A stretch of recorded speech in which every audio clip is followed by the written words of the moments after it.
वर्धमान महान दिन विचरे हमारे।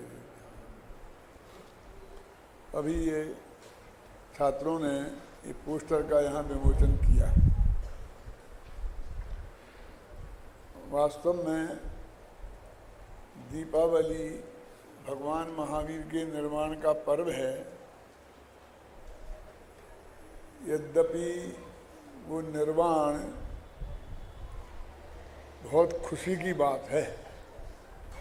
दीपावली के दिन भगवान महावीर को वो चीज़ उपलब्ध हुई थी जिसके लिए वे कई भवों से निरंतर प्रयास कर रहे थे। इसलिए इससे बड़ी और खुशी दुनिया में क्या हो सकती है। सबसे बड़ी उपलब्धि तो मुक्ति ही है ना। दीपावली के दिन में मोक्ष गए थे, इसलिए बहुत खुशी का पर्व है। पर खुशी भी कई प्रकार की होती है। ये उछल कूद वाली खुशी का पर्व नहीं है। ये पटाखा फोड़ने वाली खुशी का पर्व नहीं है। ये लड्डू खाने और खिलाने वाली खुशी का पर्व नहीं है। क्यों?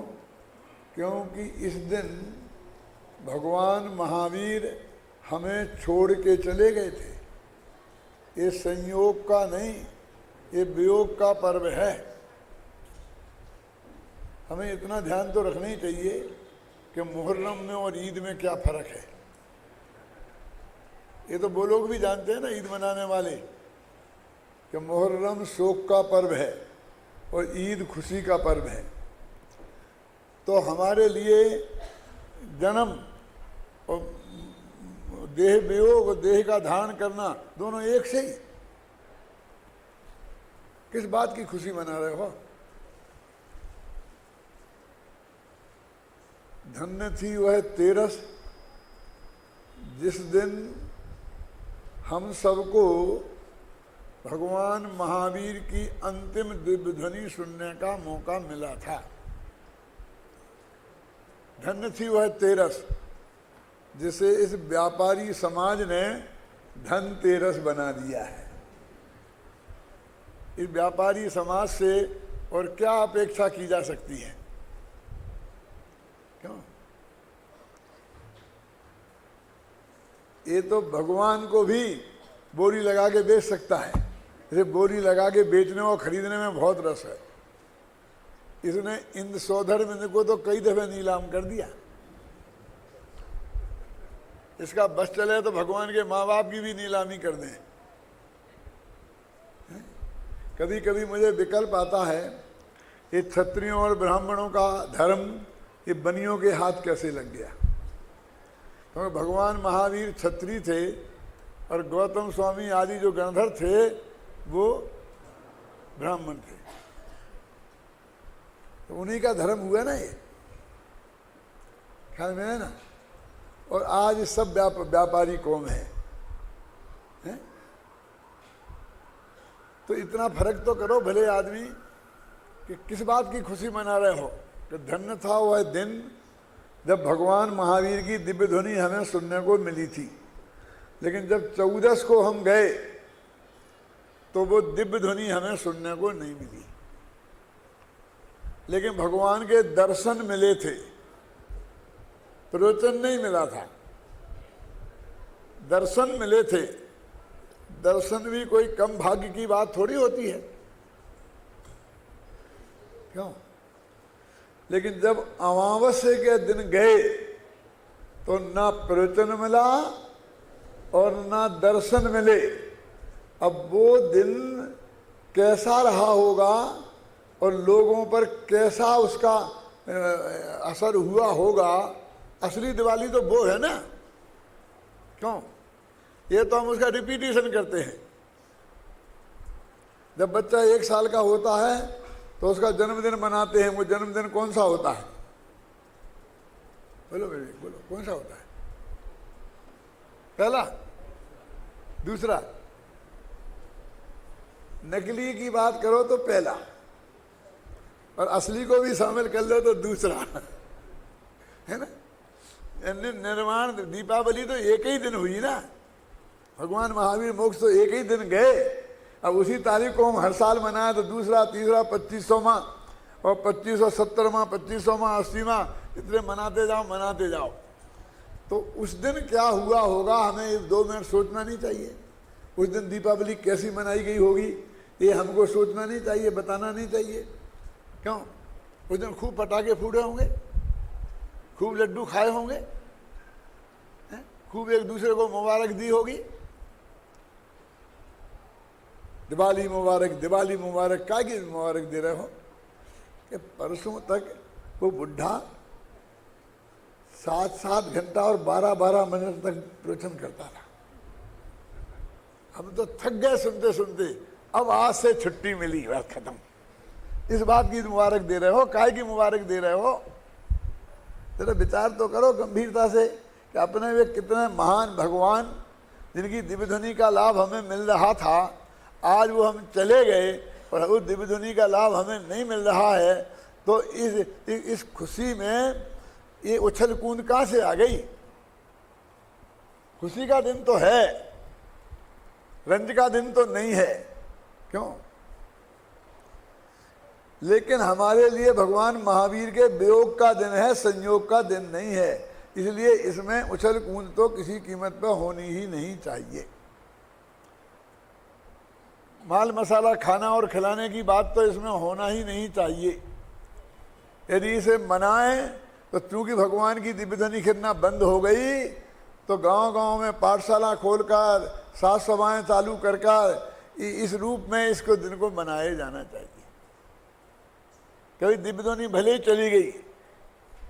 जब गुरुदेव श्री का स्वर्गवास हुआ था तो मैंने एक लेख लिखा था, आपने पढ़ा होगा, सूरज डूब गया, है ना? वो हमारी एक आध किताब में है शायद, बिखरे मोती में है, किसमें है? बिखरे मोती में है ना। सूरज डूब गया। तो सूरज डूबता है तो क्या करते हैं? घर घर में छोटे छोटे दीपक जल जाते हैं। अंधकार से तो लड़ना है ना, रोने नहीं बैठते हैं। तो घर घर में दीपक जलना तो अच्छी बात है।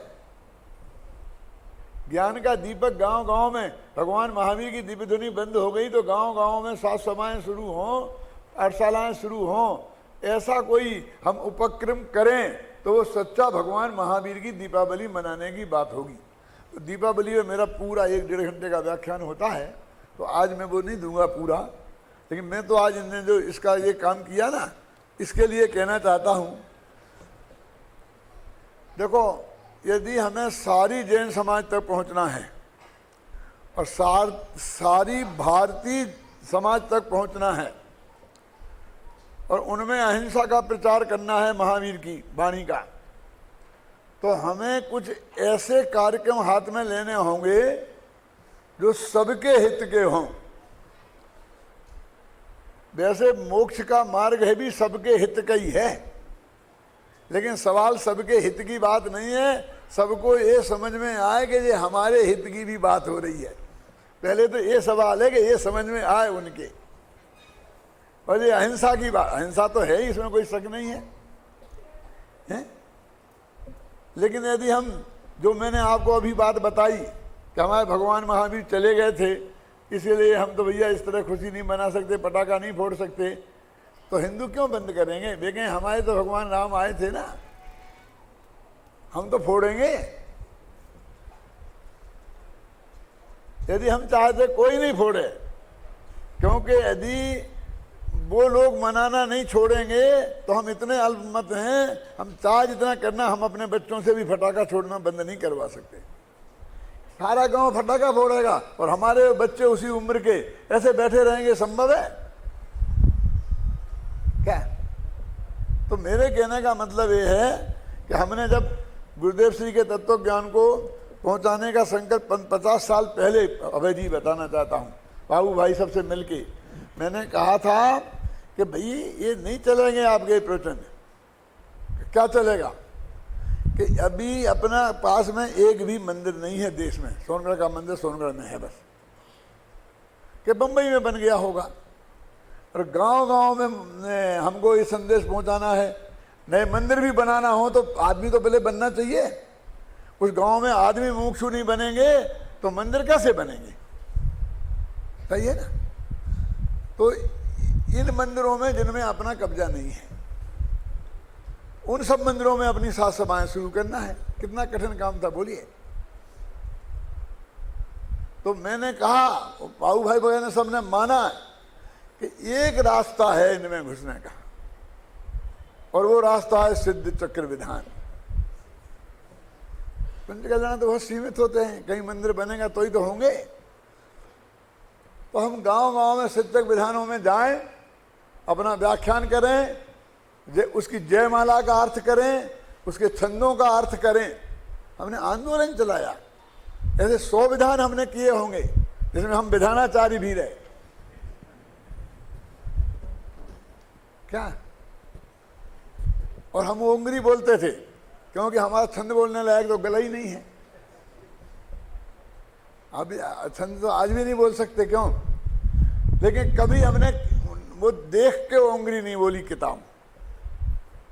बोलते पंडित जी को इतनी छवि याद है ओंगरी, अब उन्हें कौन बताया कि इसमें याद करने की क्या जरूरत है? क्यों? वो छंद को ध्यान से सुन लो तो उसमें से ओंगरी बन जाती है, हम बना के बोल देते, झगड़ा खत्म। भाई जल का छंदा रहा है तो हमें क्या बोलना है? भाई सिद्धचक्राधिपते नमः जलम निर्वाहमति स्वाहा, समझ रहे ना? अब 8 कर्म की चर्चा चल रही है। ज्ञानावणी रहता सिद्धेभ्यो अर्घम नमामि स्वाहा, मति ज्ञानावणी रहता सिद्धेभ्यो अर्घम नमामि स्वाहा, शुद्ध ज्ञानावणी रहता है। अब हमें तो सब याद है, और जो याद नहीं होगी वो छंद को ध्यान से सुनते तो बन जाती ओंगरी। जो कहते सब याद है पंडित जी को, तो पंडित जी का फिर प्रवचन भी सुनते, वे सब सुनते, फिर सब बताते सुनाते, समय सार भी सुनाते।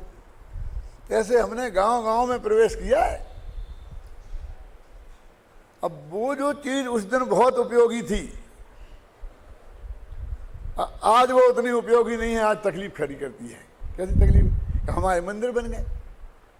अब गुरुदेव ने तो कभी इसको ज़्यादा वो किया नहीं, हमने तो उन मंदिरों में हमारे कार्यक्रम कैसे चलाएं और हम उनको में से मुमुक्षु लोगों को कैसे बनाएं, इसके लिए थे। अब वो जो भी चीज़ उस वक्त इस्टेब्लिश्ड की अपने तत्व की बात सुनाने को, अब वो हमारे उन मंदिरों में होने लग गए। अब वो 6-6 घंटे तक विधान चलता है और प्रवचन गायब होने लग गए कि साहब तुमने भी तो ऐसे ही करे थे। अरे उस वक्त की पोजीशन आज थी, आज तो ये सारे मुमुक्षु आए हैं, इनको तो 1 घंटा की पूजा बहुत होती है, 1.25 घंटे की लगाओ तो काम चलेगा, इनको तो तत्व ज्ञान सुनने दो। ये समय समय की परिस्थितियां होती हैं। क्या माने कहाँ किस तरीके से हमने दिल्ली से देहरादून तक कम से कम 25 पंच कल्याण किए हैं, और वो सिद्ध चक्र विधान से बड़े नहीं थे, उसे इतनी ज़्यादा जनता नहीं आती थी, लेकिन उनके माध्यम से सारे गैर मुमुक्षु समाज को उसमें शामिल किया और वो मुमुक्षु बने। ये विमल चंद जी जो है ना, नीरू केमिकल्स वाले, ये उसी के विवेक विहार के पंच कल्याण की उपज हैं। उसमें इन्हें सौधर्मिंद बनाया था। ये मुमुक्षु के नाते सौधर्मिंद नहीं बने थे, इनके एक भाई थे सिर्फ कल्याण मान जी, वो जो थोड़े मुमुक्षु थे और कोई नहीं था, और तब से फिर पंच कल्याण से मुमुक्षु बन गए। आप समझ नहीं ना आपके? और जिस मंदिर का पंच कल्याण हुआ था वो आज हमारे कब्जे में नहीं, आज हम उन्हें घुस नहीं सकते, हम उन्हें विधान नहीं कर सकते, प्रवचन नहीं कर सकते उस मंदिर में। मैं ये कहना चाहता हूं कि हमको अधिकतम समाज तक पहुंचना है तो उसके अनुरूप हमें नीतियां सुनिश्चित करनी पड़ेंगी, फिर समय समय पर उसमें संशोधन भी करना पड़ेगा।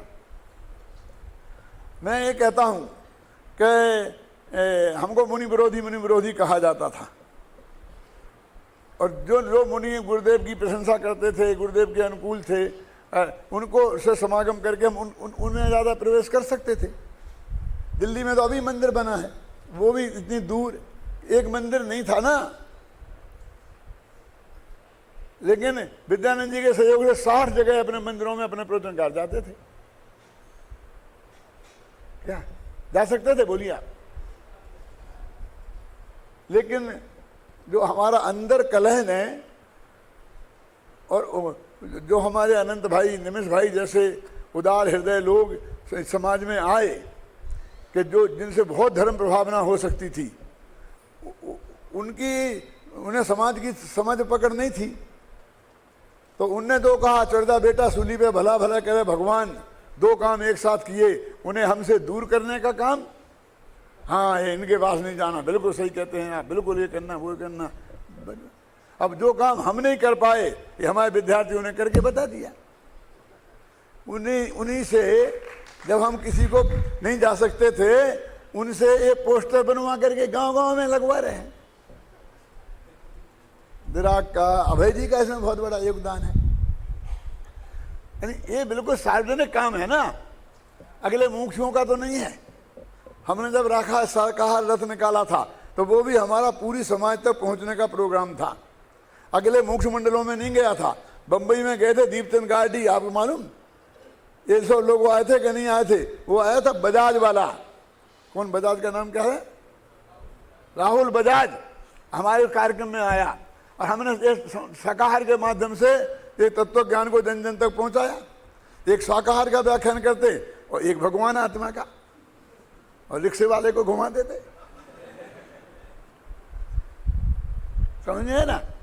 तो वो उन्होंने कहा क्या जरूरत है शाकाहार की, इसका मैं कड़कड़ विरोध करता हूं, ये बिल्कुल सही नहीं है। हम कहां आत्मा आत्मा छोड़ के और ये शाकाहार में लग गए। ये क्या हो गया है? शाकाहार का प्रचार करके। तो मैंने उस पर जवाब दिया था। क्या जवाब दिया था? कि सब जैनी सब शाकाहारी हैं, मुमुक्षु सब शाकाहारी हैं, तो बात करने की जरूरत क्या है? मैंने कहा तुम बड़े अध्यात्मी बन गए ना, अमृतचंद्राचार्य से बड़े अध्यात्मी तो नहीं हो। अमृतचंद्राचार्य के लोग जिनने आत्मख्याति लिखी, उन्होंने पुरुषार्थ उपाय पढ़ो और सब मांस मदिरा के त्याग का कितना उपदेश दिया है, समंतभद्र ने कितना दिया है। तो उसका मतलब सब लोग मांस मदिरा खाते होंगे जैनी। आज चूंकि कोई नहीं खाता, इसलिए उसकी जरूरत नहीं रही त्याग की। क्यों? हम अमृतचंद्राचार्य से बड़े तो नहीं हो गए। और मैं कहता हूं कि अमृतचंद्राचार्य जैसे अध्यात्मी ने पुरुषार्थ सिद्धि उपाय जैसा ग्रंथ लिखा, इसलिए आज हम सब सदाचारी हैं। यदि नहीं करते तो हम सदाचारी नहीं होते। तो सदाचार का उपदेश देने की जरूरत नहीं है, अवक्ष भक्षण त्याग करने के उपदेश के देने की जरूरत नहीं है। ये कहां से लाए? लेकिन वो सबके पूरा शाकाहार जो विश्व में 60% लोग हैं, वो उन तक पहुंच सकते हैं हम, और ये तत्व ज्ञान भी हम उन तक पहुंचा सकते हैं। तो मेरे कहने का मतलब ऐसी चीज़ों में जिनमें हम अनंत भाई को शामिल नहीं कर पाए थे, इन लोगों ने उनको शामिल कर लिया। हम तो तैयार ही थे, युवा फेडरेशन तैयार ही बैठा है, और हमसे हमारे साथ गठबंधन भी करा दिया युवा फेडरेशन को। उनका दोनों का कंबाइंड है ना, निकाल दे, पता ना, नीचे लिखा है। ये जो ट्रस्ट है वो अनंत भाई का है। क्या पढ़ नीचे नाम पढ़, मुझे क्या दिखाता है, पढ़ के बता सकता। दोनों ने मिलकर हमसे, मतलब उन्होंने कोलैबोरेशन किया। क्यों? कि पहुंचाएंगे तो हम ही, आप समझेंगे ना। इनको गांव-गांव में पहुंचाएगा कौन? इसमें लिखा है, दो संस्थाओं के नाम है, श्री कुंदन कमान पार्वती ट्रस्ट मुंबई द्वारा आयोजित अखिल भारतीय जैन फेडरेशन जयपुर मंडल द्वारा आयोजित फेडरेशन है, और आयोजक कुंदन कमान ट्रस्ट मुंबई। वो नहीं पहुंचा सकते हैं। फौज तो हमारे कब्जे में है, फौज तो हमारे पास है, जो हम उनके उस संदेश को वहां तक पहुंचाएंगे। जाएंगे कहाँ? यदि उन्हें सचमुच पूरी समाज तक पहुंचना है तो हमारी शरण में आना ही पड़ेगा, और हमें भी कोई तत्व ज्ञान उन तक पहुंचाना है। तो बिना नागर नारायण के तो कुछ होता ही नहीं है।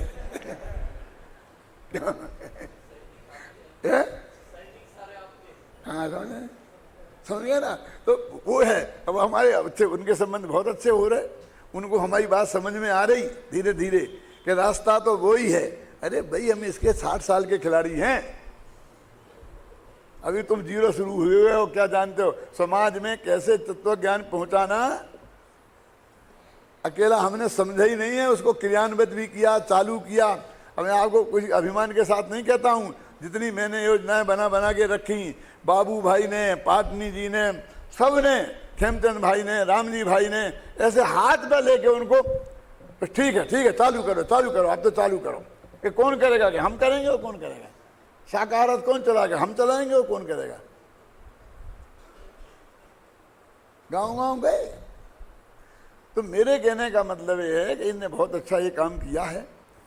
कि अभी आपको ऐसे कहने वाले लोग मिलेंगे, इसलिए मैं ये बोल रहा हूं कि कहाँ आत्मा छोड़ करके ये फटाका आ गए और अपना दिमाग फटाका में लग चला लिया। ऐसा आएंगे क्यों? ये सामना करना पड़ेगा तुम्हें। जब हम पर ऐसा संकट आता है तो तुम्हारी समझ में नहीं आता, बेटा तुम पर आएगा तब तुम्हारी समझ में आएगा, और तब तुम्हारी बचत हम ही करेंगे।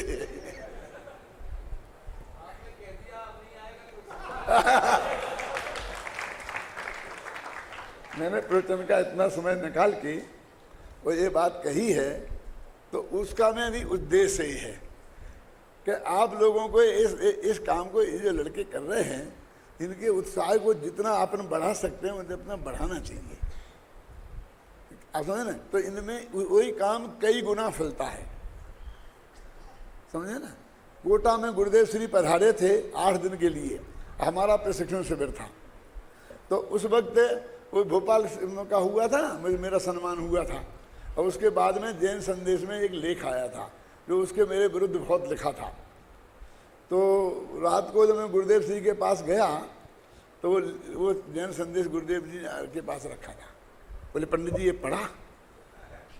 मैं कहा साहब पढ़ा है। बोले देखो तुम्हारी प्रशंसा करने का भाव मुझे बहुत आता है, लेकिन मैं बहुत कम करता हूँ। क्यों? कि मैं जानता हूँ अब भी हाँ कितने लोग जलने लगेंगे तुमसे। सब आप गुरुदेव के हैं, समय सार के सामने बोल रहा हूँ, और टीवी पे लिखे जा रहे हैं। चंदू भाई थे वहाँ, क्या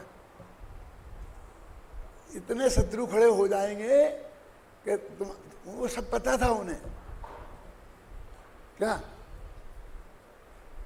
तो मैंने क्या जवाब दिया था वो भी सुनाना चाहता हूँ। मैंने कहा गुरुदेव श्री, ये मैं भी जानता हूँ और इसलिए मैं भी चाहता हूँ कि भाई काम मर्यादा में ही रहे, तो थोड़ी गाड़ी चलती रहे।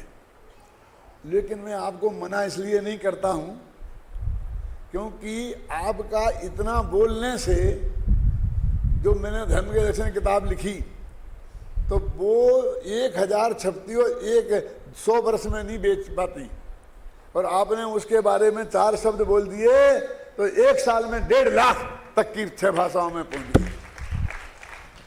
तो इससे तत्व प्रचार होता है। इसलिए जितने भी आप कहते हैं तो मैं आपको रोकता इसलिए नहीं, मेरे को भी डर लगता है कि मैं कह दूं कि आप जरा कम करो, नहीं तो ये सब चारों तरफ का मामला बहुत गड़बड़ हो जाता है। क्या ये मैं समय सार की साक्षी से बोल रहा हूं आपको, इसमें कॉमा फुल स्टॉप भी मैंने नहीं बदला है। तो मेरे कहने का मतलब है नीति, ये सब नीतिगत बातें होती हैं, ये नहीं बताई जा सकती हैं, सभाओं में नहीं कही जा सकती हैं ज़्यादा। अब दिक्कत है कि नहीं समझाओ तो आपकी समझ में नहीं आता, तो उन बातों को आप निरर्थक समझने लगते हैं। समझाओ तो ज़्यादा दिक्कत है कि वो सामने वाले भी समझ लेते हैं कि ये तो शिक्षक विधान इसलिए करा है, ये तो पटाखा इसके लिए फोड़वा का इसलिए कर रहे हैं। अरे हमको कई स्तर पे काम करना पड़ेगा। देखिए कैसे, क्या अपने मुमुक्षुओं के स्तर पर एक पॉइंट, अब फिर पूरी 13पंथी समाज के लेवल पे, फिर 13पंथी और 20पंथी समाज को मिला करके एक दक्षिण भारत में हमें काम करना है। तो क्या करेंगे बोलिए आप? जाकर उठाओ क्षेत्रपाल पद्मावती को, एक दिन घुस नहीं पाओगे। मैं अपने बच्चों को समझाता हूँ यहाँ, जो मैं सब बैठे हैं यहाँ, इनको बताया है कि तुम वहाँ जा रहे हो तो बिल्कुल चर्चा नहीं करना, नहीं तो तुम उन्हें तो उठवा नहीं पाओगे, तुम ही उठ जाओगे।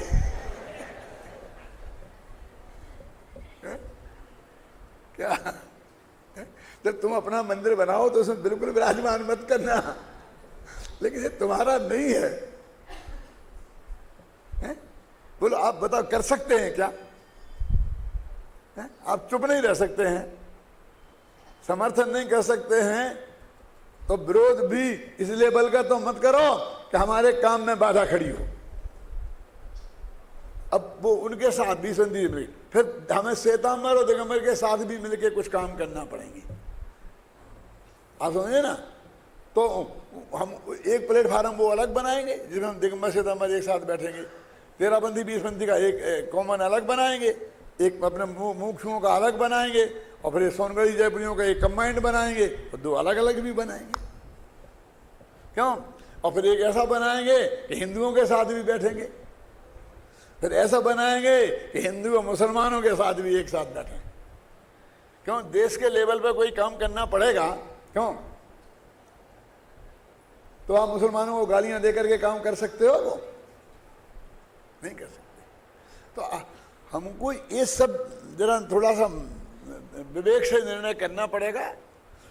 अब देखो, ये सेठिया लोग तो बेचारों को फुर्सत नहीं है, वो ये सारी कमाई करते रहते हैं अपने लिए, तो इन्हें करने दो, लेकिन इनसे नीतिगत निर्णय नहीं कराओ।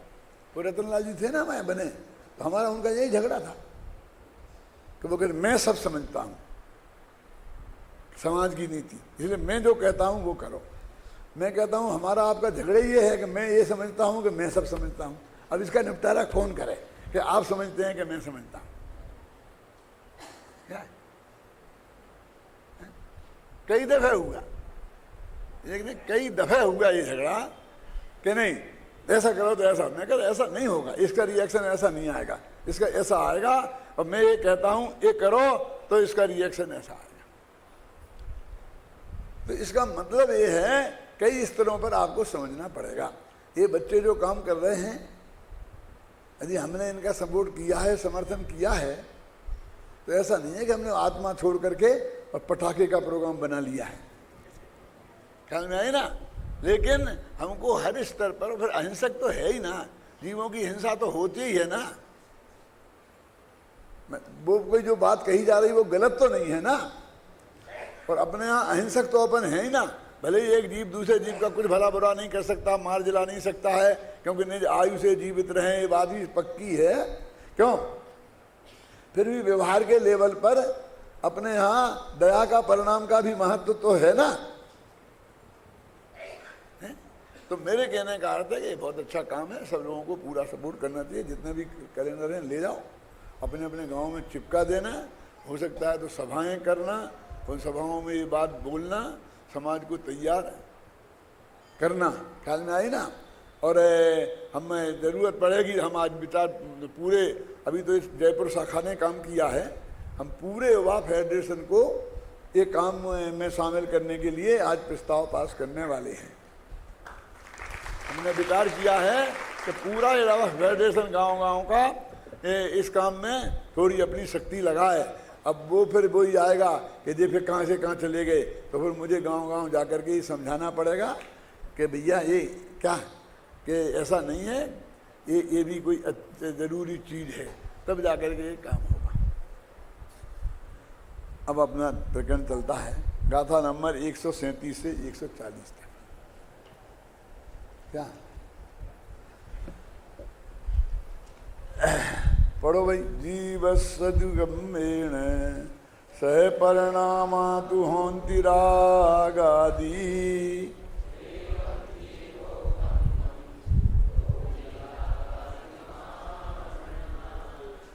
एक सदुपरिणामो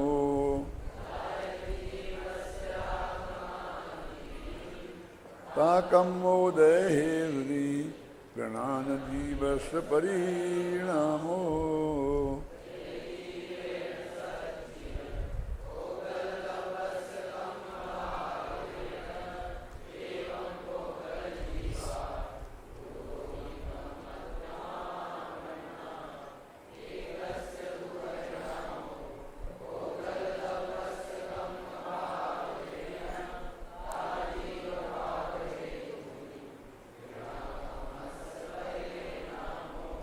अरे हिंदी का ध्यान से जरा अर्थ समझ करके पढ़ना। हाँ बोलो।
प्योर न्याय की भाषा है जी।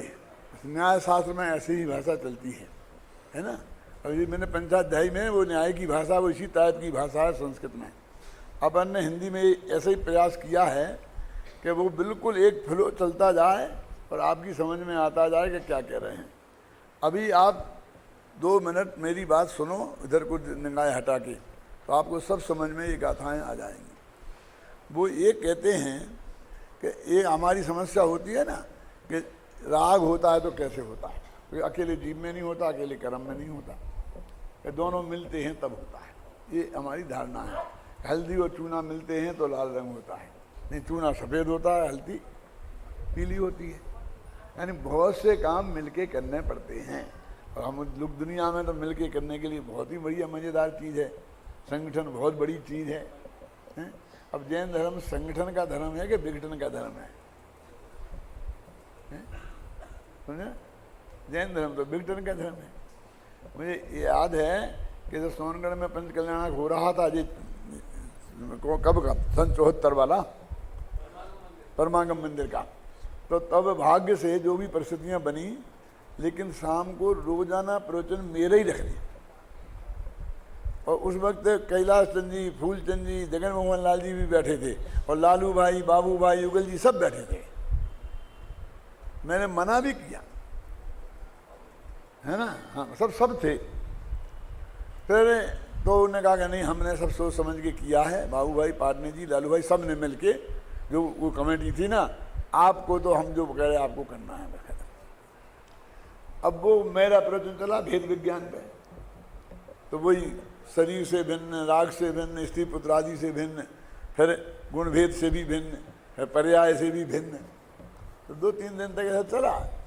तो कैलाश चंद जी ने कहा वहीं सभा में सुनते सुनते कि कहाँ तक भेद विज्ञान कराओगे, इतना तो हो गया कि दिगंबर से तांबर 2 टुकड़े हो गए, फिर दिगंबरों के 2 टुकड़े हो गए, फिर मुमुक्षु और गैर मुमुक्षु 2 टुकड़े हो गए, अब मुमुक्षुओं के भी 2 टुकड़े हो गए। अब कहाँ तक भेद विज्ञान कराओगे, कितना तोड़ोगे समाज को? क्या आप समझे ना। माने उसको किस रूप में लिया उनने, और कितने जोश में उनने ये बात कही भरी सभा में। तो मैंने उसी में तत्काल जवाब दिया, अभी कहाँ तक आए हैं देख, अभी तो हमको राग से भिन्न, केवल ज्ञान से भिन्न, हमें तो वहां तक कराना है भेद विज्ञान। अब यहीं से घबरा गए। तो ये भेद का मतलब ये विघटन का धर्म है, विघटन। तो मैंने कहा पंडित जी, धर्म के लिए विघटन चाहिए और समाज के लिए संगठन चाहिए। क्या समझिए ना। समाज में हम वो कहेंगे, हम सब बैठ के करेंगे, लेकिन ये तो बिल्कुल जैन धर्म तो भेद का विज्ञान है। एक तरफ आत्मा, एक तरफ हमें कोई नहीं चाहिए साथी, सब सामने वाली पार्टी में जाओ, और संगठन में सब हमारी पार्टी में आओ।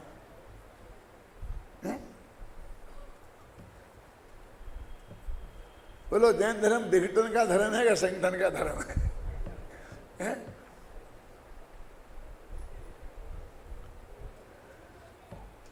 ये बिल्कुल न्याय की भाषा में लिखा है। अब मैं बता रहा हूं आपको इसका। वो क्या कह रहे हैं कि जीव और कर्म दोनों मिलते हैं तो राग आदि पैदा होते हैं।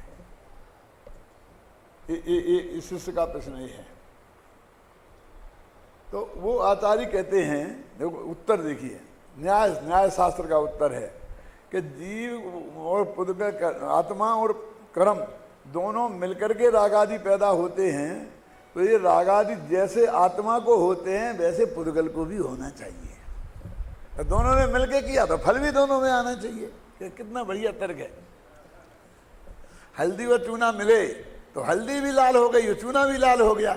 चूना सफेद बना रहता, ऐसा कैसे होगा? क्या कि यदि ये दोनों मिलकर के काम करेंगे तो जीव में ही राग क्यों होता है, पुद्गल में क्यों नहीं होता? इससे मालूम पड़ता है दोनों ने मिलके काम नहीं किया।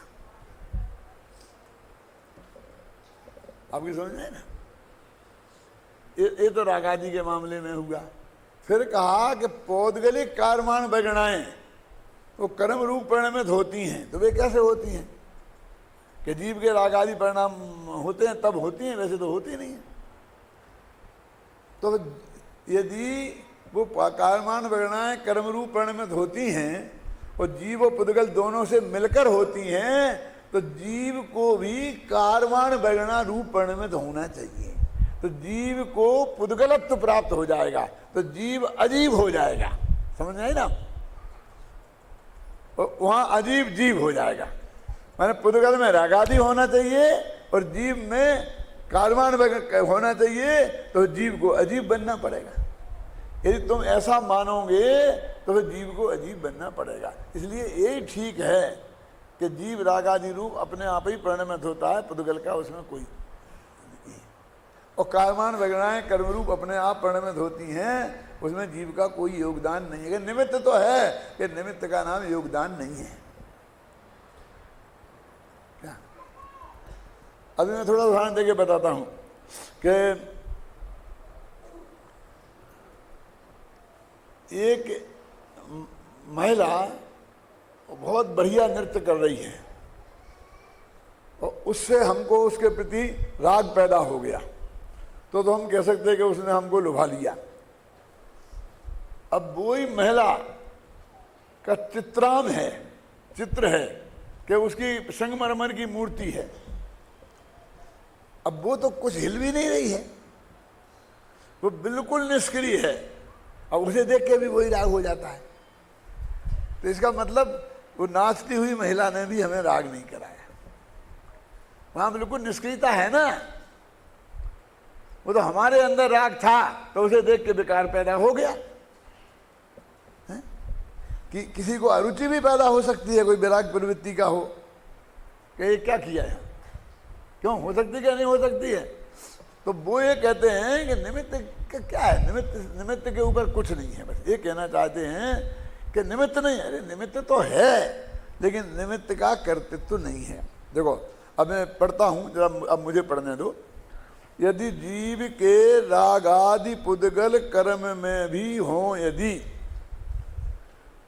तो जीववत जड़ कर्म भी रागादिमय हो जाएंगे। ठीक है कि नहीं?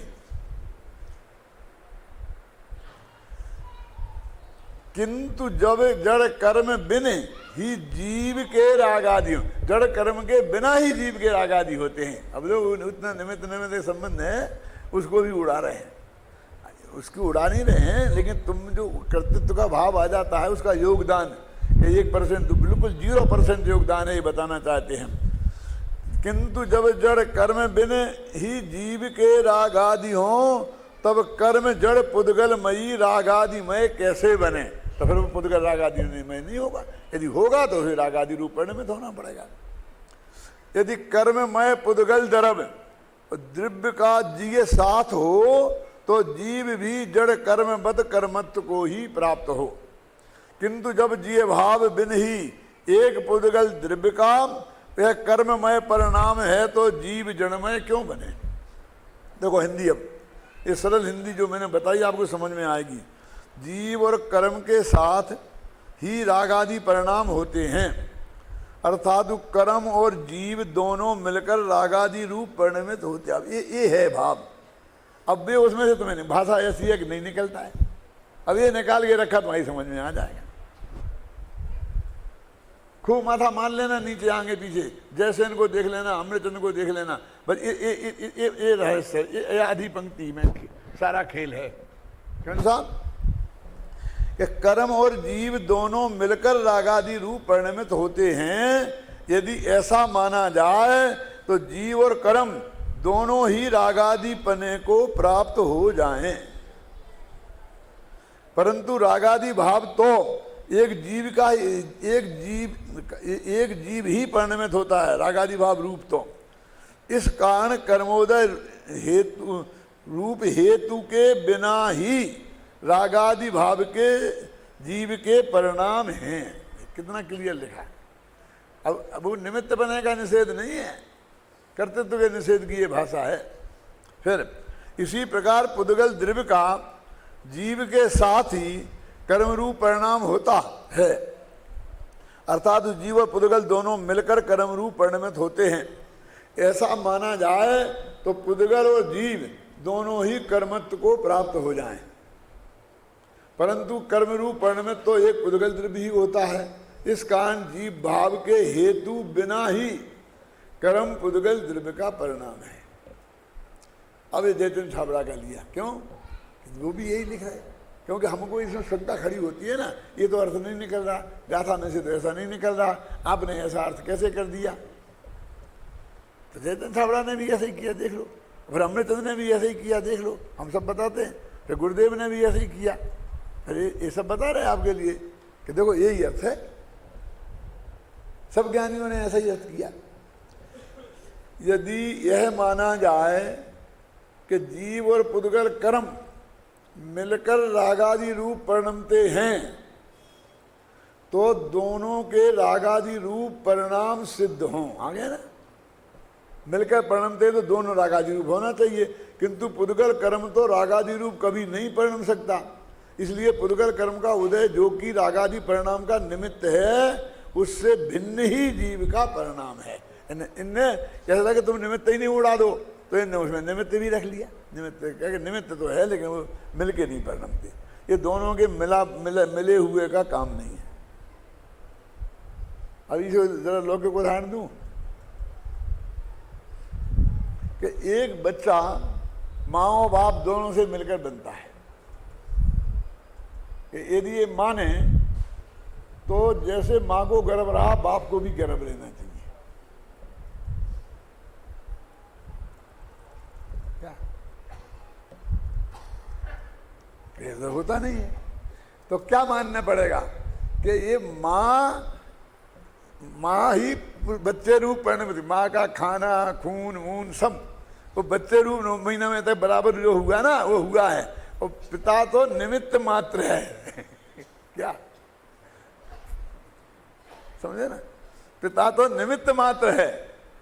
इसलिए लोक में भी पिता को निमित्त ही माना जाता है। और मेरा वो प्रसिद्ध उदाहरण है, जिन लोगों ने सुना होगा कि जब रामचंद्र जी अपनी माँ कौशल्या के पास गए और ये सुनाने के लिए कि अहम गमस्यामि महावनम, हे माता मैं भयंकर जंगल में जा रहा हूँ, समझे ना? तो वाल्मीकि रामायण में एक छंद लिखा है। क्या लिखा वाल्मीकि रामायण में? कौशल्या जवाब देती है, दशरथात मयि जाता, हे दशरथ के निमित्त से मुझ में उत्पन्न हुए राम। ऐसा वहां लिखा है वाल्मीकि रामायण में। क्या लिखा? दशरथात मयि जाता, यानी मुझ में पैदा हुए लेकिन दशरथ के निमित्त से। मुझ में उत्पन्न हुए राम, और तुम ऐसा नहीं करो, मैं जंगल में मत जाओ, जो भी उन्होंने फिर बाद में कहा होगा। मुझे तो इतने से ही मतलब है कि वो कहे दशरथात मयि जाता, तो दशरथ है निमित्त, तो माँ हुई उपादान। वैसे तो आत्मा उपादान है, हाँ, लेकिन वो माँ हुई उपादान, समझिए ना, और दशरथ हुआ निमित्त। अब एक समस्या खड़ी होती है कि निमित्त तो कुछ करता नहीं है, जो सब कुछ किया वो माँ ने किया, 9 महीना पेट में रखा, खाना भी माँ का गया और सब चीज़ माँ की ही रही उसमें, ख्याल नहीं। तो फिर बेटा बाप का क्यों, माँ का क्यों नहीं? माने बल्दियत में बाप का नाम क्यों लिखा जाता है? बाप का गोत्र बेटे का क्यों माना जाता, माँ का गोत्र बेटे का क्यों नहीं? पाटनी का लड़का और कासलीवाल की लड़की, उनसे एक बच्चा पैदा हुआ तो वो पाटनी होगा कि कासलीवाल? बोलो। ये तो सब मान्य है ना कि बाप के ही नाम पे रहता है, माँ का नाम ही नहीं रहता है। अब आजकल तो लोगों को ऐतराज होने लग गया, अब ऐसा नियम आने वाला है दोनों का नाम लिखना पड़ेगा। लिखा जा रहा है ना, अभी क्या करें? अभी अपन को तो उदाहरण से काम चलाना है ना, अपन तो वही चलेंगे ना, अपना तो उससे ही काम चलाएंगे। तो उसके पीछे ये है कि माँ और पिता दोनों को उस बच्चे में अपनापन होना चाहिए। तो माँ का अपनापन तो इसलिए होगा कि 9 महीना उसने पेट में रखा है, उससे पैदा हुआ, उसने देखा कि मेरा बच्चा है, ये पक्का प्रमाण उसके पास है और सारे जगत के पास है। लेकिन इसका बाप कौन है, इसका क्या प्रमाण है? बोलो, घबराना नहीं, कुछ समझना। यदि उसको अधिकतम महत्व नहीं दिया जाएगा तो उसको शंका बनी रह सकती है। और हर एक आदमी अपना सर्वस्व समर्पण अपनी संतान को करना चाहता है। उसे शंका हो गई कि ये मेरी संतान नहीं है तो दिन रात खटखट के मर के करोड़ों रुपया इकट्ठा नहीं करेगा उसके लिए। क्या ख्याल में आई ना? कौन खाने वाला? कोई है तो है ही नहीं है। अरे खाने वाले बहुत हैं देश में, कमाओ ना। नहीं अब समझ में आया कि नहीं आया? तो उस पिता को कैसे रहे, तो माँ को तो पता है ना, तो उसने बताया तो नाम के पिता का नाम लिखो, उसका ही गोत्र रखो, ऐसा रखो कि उसको उसमें अपनापन रहे। माँ के साथ कोई समस्या नहीं है, लेकिन पिता के साथ समस्या है। तो उन्हें पिता का नाम हटा के अकेले माँ का नाम रखना शुरू कर दिया तो कोई पिता उसको पालने की जिम्मेवारी नहीं लेगा। तो हमारा जो पूर्वजों ने बहुत वैज्ञानिक तरीके से उस बात को किया है, तो ये समझते नहीं है तो ये गलतियां करेंगे तो तकलीफ उठाएंगे। अमेरिका में माँ बाप को चिंता ही नहीं करते हैं। वो हमने बसुमत प्रकाश जी ने बताया था कि बिल गेट्स कहता मैं तो दे जाऊंगा इस कंपनी किसी को, तेरे बेटे को कुछ नहीं दूंगा। क्यों? मुझे राग ही नहीं है, भरोसा ही नहीं है कि मेरा है तो देगा क्या। वो 25-6 जगह जाती है, शादियां करती है 6 माँ बाप 6 शादियां करता है। अब उसका बेटा न मालूम कहाँ है, वो ये किसका बेटा है पता ही नहीं है। तो उससे उसको कोई अपनापन उसके साथ नहीं होता। जैसा राग हिंदुस्तान के माँ बाप को अपने बेटों से होता है। क्यों? साथ में नरक जाने लायक पाप करके भी वो डंडा मार मार कर जो पिटाई करता है बाप की, ऐसे बेटे को भी इतनी कमाई करके उसको ही देके जाना चाहता है। क्यों? कितना पक्का इंतजाम किया हमारे पूर्वजों ने। हमारे अंदर वो डाल दिया क्या कि तेरा बेटा पापा बाबा। अपने पिताजी बोलते थे ना पहले जमाने में, आजकल क्या बोलते हैं? पापा। पापा का अर्थ जानते हैं? नहीं जानते। समय सार में लिखा है विजय जी, क्या लिखा है मालूम? कल सुनाऊं? ते अद्यापि पापा, वे आज भी पापी हैं। है क्या नहीं लिखा? छंद बोलो, कौन किसको याद है छंद? है किसी को याद छंद जिसमें ये लिखा ते अद्यापि पापा? ऊपर को फुलाया है मुख जिसने और फुलाए हैं गाल जिसने। क्यों? और ऐसा समिति परंताम, ये पालन ऐसा मेरे को तो मैंने याद तो कभी किया नहीं, लेकिन ऐसा याद रहता है तो बीच बीच की पंक्तियां याद रहती हैं उसका। हाँ, सम्यक दृष्टि अहम, मैं सम्यक दृष्टि हूं, ऐसा मानकर गर्दन उठाई है जिसने और फुलाए हैं गाल जिसने है? और जो क्रिया समितियों को पालता है, महाव्रतों को पालता है, लेकिन वो आत्मा को नहीं जानता है। ते अद्यापि पापा, वे आज भी पापी नहीं, पापा है। पापी और पापा में क्या फर्क है कि पाप स्वरूप हैं वे। पापी तो पाप अलग हो गया और वे अलग हो गए तो दोनों अलग, वे तो पाप ही हैं। देखो छंद पढ़ता हूं मैं, हिंदी का पढ़ दूं ठीक रहेगा ना। मैं स्वयं में सम्यक दृष्टि हूँ बंद से विरहित सदा, यह मान कर अभिमान में पुलकित बदन मस्तक उठा। जो समति आलम में महाव्रत आचरे पर पाप मैं, ये पापा का अर्थ है, देगे मूढ़ जीवों का अरे जीवन नहीं अध्यात्म में। कितना बढ़िया सरल छंद का अनुवाद है। अब मैं खुद ही नींद नींद जाता हूं। मैंने कम से कम 1000 बार तो इस कलश पद्यानुवाद को सुना होगा। जब भी मैं यहाँ से अपनी कार में जाता हूँ, इसलिए इस लोम में जाता हूँ, तो मेरी और मैं पत्नी रहते हैं, ये 1 सेकंड बंद नहीं करते। वो लगा देते हैं सीडी, और यहाँ से 6 घंटा बैठे तो 6 घंटे सुनेंगे, और 8 घंटे बैठे तो 8 घंटा सुनेंगे, 2 घंटा बैठे कुछ नहीं, 1 सेकंड नहीं। 2 मिनट बंद करे ड्राइवर तो नहीं, ये चालू करे, कुछ नहीं, चलता रहता है। मुझे आनंद आता है। क्यों? जैसा कल कहा था किसी ने कि हमको भाव ख्याल आता है। वीर सागर ने कहा था, मैं पाठ करता हूं तो भाव ख्याल में आ जाता है, अर्थ देखना नहीं पड़ता नीचे हिंदी में, तो हमको अर्थ देखना नहीं पड़ता। हमने ही लिखा है, एक रोम रोम में कली कली खिलती है। संस्कृत में लिखा है, ते अद्यापि पापा, पापा माने पाप मैं हैं। अब ये सब घर में पापा हो गया था। अब आपको बहुत अच्छा लगता है, दादाजी पिताजी कहें तो अच्छा नहीं लगता, पापा कहें तो ऐसे खुश होते हैं, क्योंकि सच्ची कह रहा ना बेटा।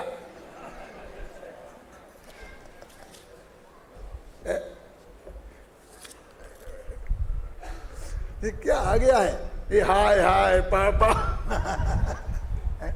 ये हाय हाय करते अब ये कह रहे हैं डेड आ गया, माने वे अपने बाप को जिंदा मानते ही नहीं।